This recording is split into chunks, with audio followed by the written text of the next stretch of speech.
né? Tenso, mas vambora. Indo em direção ao último assunto aqui deste Fala Gigante, quero falar com vocês com relação à posição de volante para o ano que vem. Muito se fala de mercado, muito se fala sobre reformulação e é algo que o Vasco terá. O Vasco vai passar por uma reformulação olhando a próxima temporada, principalmente se o Vasco conseguir conquistar esse título da Copa do Brasil e aparecer numa Libertadores de 2026. Internamente a diretoria entende que o Vasco vai precisar mudar algumas peças e a partir do momento em que o Vasco vem de 6 derrotas nos últimos 7 jogos, eu creio que as deficiências desse elenco ficam ainda mais expostas.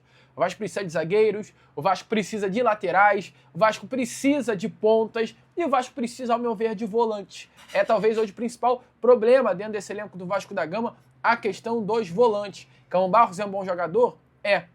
O Thiago Mendes está aparecendo, tá surgindo, tá jogando bola. Um jogador que, de fato, foi contratado junto ao Al Rayyan do Qatar em julho, demorou muito para entrar em uma forma física, chegou completamente acima do peso, mal, havia sido titular somente uma vez na derrota pelo placar de 2-0 para o Juventude, no Alfredo Jaconi, logo no momento que ele chega ao Cruz Maltino. Estava muito mal o Thiago Mendes, mas agora está indo bem. Assumiu a titularidade no meio do ano, no meio-campo do Vasco, engrenou, tá bem fisicamente, tá jogando bola, tá competindo. Então o Vasco hoje, pelo menos, olha para a situação da posição de volante e vê um Cão Barros jogando bola, se destacando, com um futuro promissor, e vê também no Thiago Mendes um jogador de qualidade técnica, experiente, jogador grande. Então o Vasco da Gama hoje vê pelo menos uma dupla de volante legal.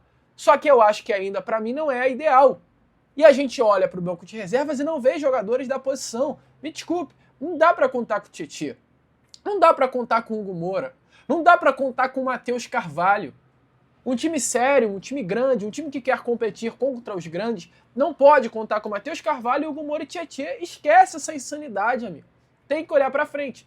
E aí, amigo vascaíno, gostou do vídeo? Então é claro, não perca tempo e já se inscreva aqui no canal para ficar sempre muito bem informado sobre as notícias do nosso Vascão. De vascaíno para vascaíno, porque aqui é Vasco.